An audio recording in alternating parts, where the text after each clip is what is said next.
The next thing I want to talk about is the overall workflow for completing the network setup. It may be helpful to know exactly how does one navigate or use the network setup. So the following is kind of designed to help you kind of see the bigger picture overall of what all you need to do. And I'll kind of give you a little bit general idea of how long this is actually going to take you to complete. So I'm going to start here, and the first thing, we have a couple of things here. The first thing that you need to do is go to K-State Online.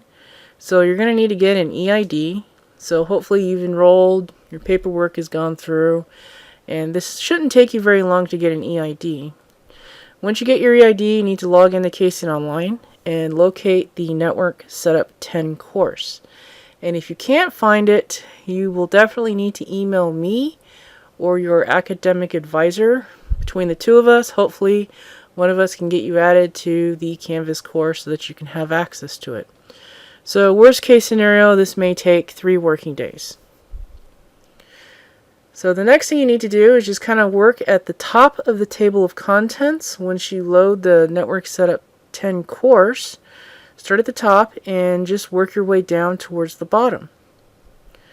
So starting with part 1, and this is the part that takes the longest. And this is why we give you this information over the summer, so that you can have the 6 or so weeks needed to take care of this part. And it can literally take you 6 to 8 weeks to get this done.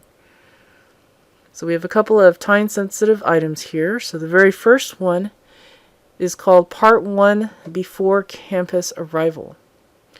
So all of these tasks that I'm about to list here need to be completed before your computer arrives to campus.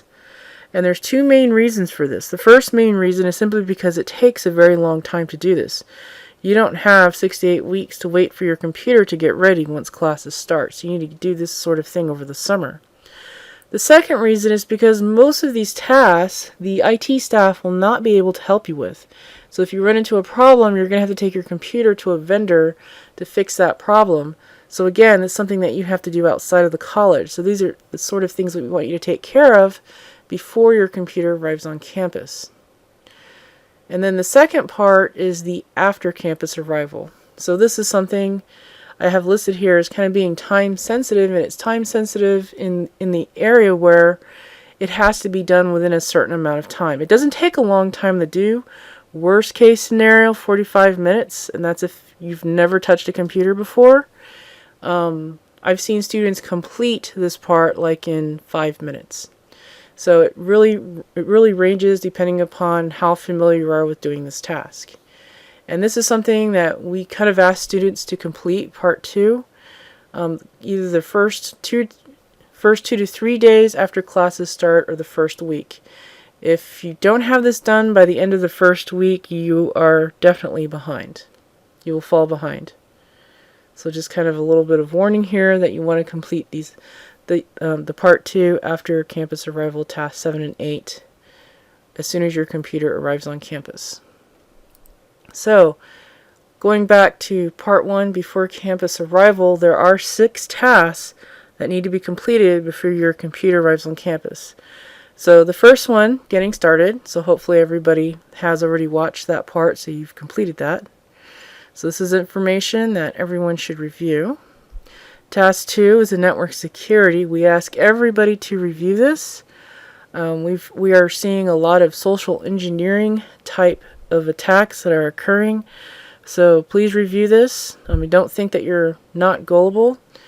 If you think that way, then you are definitely more vulnerable to this sort of attack than everyone else is who thinks that they might be gullible. They've gotten very, very clever with this. Task 3, hardware. So this basically covers if your computer is going to be able to meet the hardware minimum specifications for your curriculum.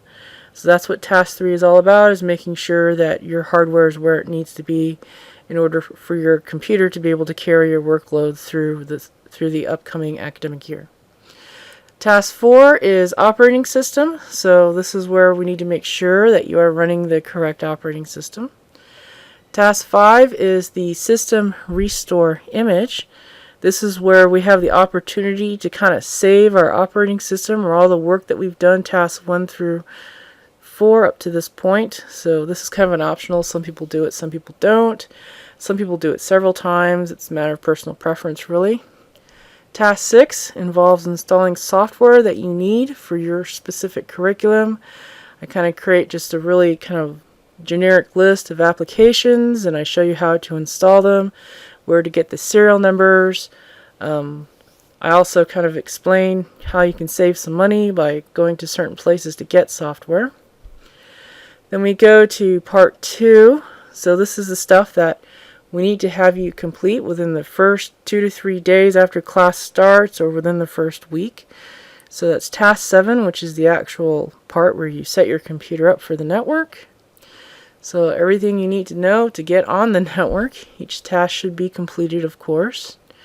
So after you complete task 7, you pretty much should have access to plotters and the shop equipment, laser cutter, CNC router, so on and so forth.